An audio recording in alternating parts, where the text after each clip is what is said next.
देखिए, महंगाई की जलगार तो हो चुकी है। 1800 अरब रुपए के नए टैक्सेस लगाए गए हैं जून में।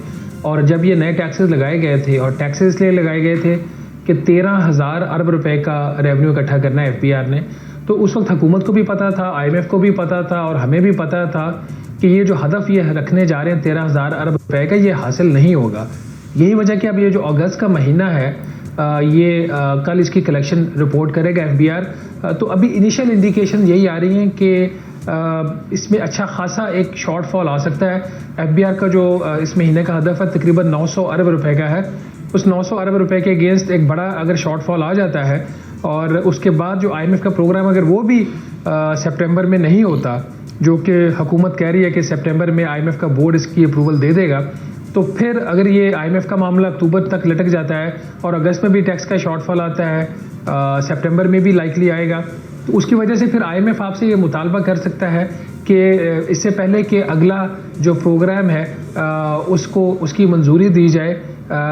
आपके जो पहले जो हमसे जो टारगेट, जो अहदाफ जो तय हुए थे, उसमें जो कमी पेशी हुई, तो उसको पूरा करने के लिए आप एक नया बजट लेके आए। तो ये सही सब, ये जो नए बजट की बात है, ये पहले ही जो जून में ही तय हो गई थी कि अगर किसी भी स्टेज के ऊपर जो अगर एफबीआर की कलेक्शन जो है वो शॉर्टफॉल उसमें आता है, तो हुकूमत एक ख़ास जो है वो मैयज़ लेगी। वो मैयज़ भी डिसाइडेड है कि कौन कौन से लेने और कौन कौन से नहीं लेने। और दूसरा आपका सवाल प्लीज जरा ये जरूर बताइएगा कि कौन कौन से सेक्टर और हैं जिन पे मजीद बोझ डाला जाएगा। ठीक कहा आपने, महंगाई तो उन्होंने कर दी, मगर अब सितम और निशाना कौन होगा इस सितम का?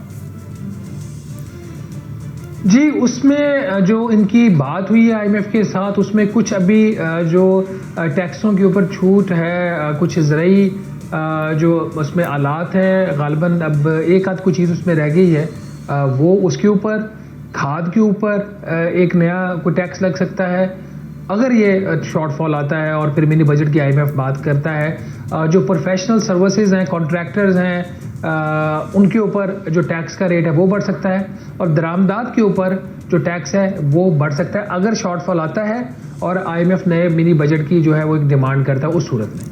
जी मियां साहब, आप कुछ कहना चाह रहे हैं?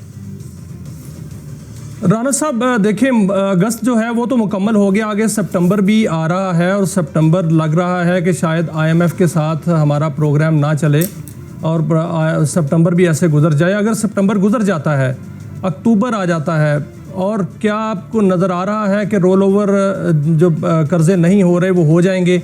अगर ये ना हुआ तो फिर क्या होगा? क्या पाकिस्तान दोबारा उसी सिचुएशन में चला जाएगा जो कि कहते थे कि डिफ़ॉल्ट हो जाएगा?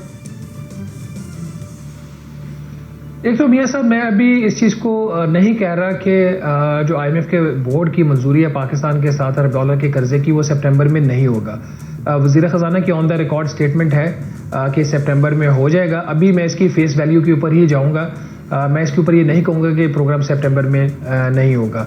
अभी कुछ इनिशियल इंडिकेशंस आ रही हैं कि शायद प्रोग्राम सितंबर में हो जाए। अब हाइपोथेटिकली स्पीकिंग, अगर ये सितंबर में नहीं होता और मामला आगे चले जाते हैं, तो लेट्स से अगर अगले 2 या 3 माह भी पाकिस्तान और आईएमएफ के जो मामला थे वो ख़राब रहते हैं, मैं ये नहीं कह रहा कि ख़राब होने जा रहे हैं, एक हाइपोथेटिकल सिनारियो में बात कर रहे हैं, तो फौरी तौर पर कोई ऐसा कोई डिफ़ॉल्ट वाली सूरत हाल इसलिए नहीं है कि पाकिस्तान के पास तकरीबन 9.3 अरब डॉलर के गैर मुल्की ज़र मुबादला के ज़खायर मौजूद हैं, जो इसकी आजकल की जो इंपोर्ट्स का लेवल है 2 माह के लिए काफ़ी है।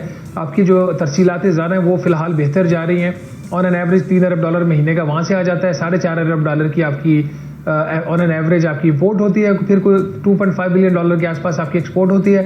डेट रीपेमेंट्स जो है वो मसला है, और जो डेट रीपेमेंट्स है उसमें जो आगे बहुत बड़ी पेमेंट आने वाली है वो दिसंबर में आएगी। तो वो भी उस सूरत में अगर सऊदी अरब अपना जो कर्जा वो रोल ओवर नहीं करता, तो अगर सऊदी अरब रोल ओवर कर देता है कर्जा, आईएमएफ का प्रोग्राम हो जाता है, तो फिर ऐसा कोई उसमें प्रॉब्लम नहीं आना चाहिए। लेकिन इसका मतलब ये नहीं कि पाकिस्तान की इकॉनमी सारी ठीक हो गई है और सारे मामला ठीक हो गए। अगर आईएमएफ का प्रोग्राम हो भी जाता है और दोस्त ममालिक जो है वो कर्जों को रोल ओवर कर भी देते हैं, तो लेकिन सर देखिए, राणा साहब, मूडीज कह रहा है कि पाकिस्तान की रेटिंग बेहतर हो गई है पहले से। सियासी तौर पर तो प्राइम मिनिस्टर का ये छलांगे मारना ठीक बनता है। अब उसकी देख लेते हैं रेटिंग पहले क्या थी और अब क्या है, और बेहतरी क्या हुई है उसके अंदर।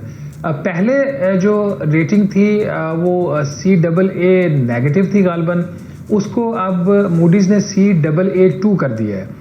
और उसके मुकाबले में अगर स्टैंडर्ड एंड पुअर्स की रेटिंग देखें, S&P जिसको बोलते हैं, वो उसने किया है CCC पॉजिटिव। अब जो CCC पॉजिटिव है, इसके जो बराबर की रेटिंग मूडीज की बनती है वो CAA1 बनती है, और ये जो रेटिंग है ये CAA2 से एक दर्जा नीचे है, नंबर 1। CCC पॉजिटिव हो या CAA2 हो, इसको हम कहते हैं अपनी लैंग्वेज में ये जंक रेटिंग है। ये वो रेटिंग नहीं है जिसके ऊपर हुकूमत पाकिस्तान आलमी मंडी में जाकर कर्जा उठा लेगी कमर्शियल बैंकों से सस्ते रेट के ऊपर, जब या फिर वो बॉन्ड्स फ्लोट करके उसमें बेहतर रेट्स के ऊपर कर्जा ले लेगी। उस काम के लिए हुकूमत को एक अच्छे रेट के ऊपर कर्ज लेने के लिए और एक विलिंग पार्टनर हो जो कर्ज दे सके, उसके लिए इन्वेस्टमेंट ग्रेड की रेटिंग चाहिए होती है, जो B कैटेगरी में फॉल करती है, C में फॉल नहीं करती।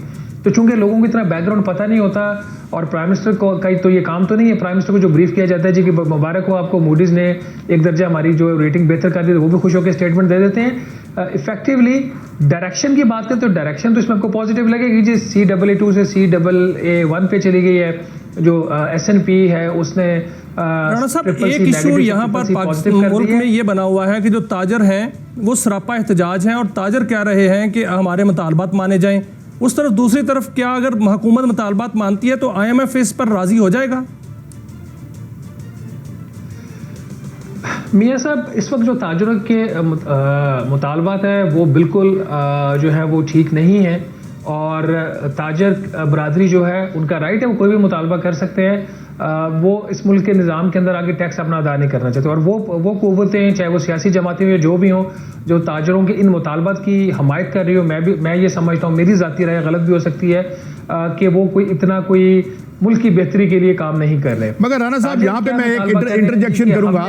मैंने कल एक ताजर से बात की कि ये आप पर टैक्स इंपोज हो जाता है 60,000 रुपया कोई एक खास जो उसकी जमीन या है उस पर, तो वो कहते हैं जी हम बिस्मिल्लाह लगा दें, हम आगे पास ऑन कर देंगे अपना एंड कंज्यूमर को, वो आप और मैं हैं।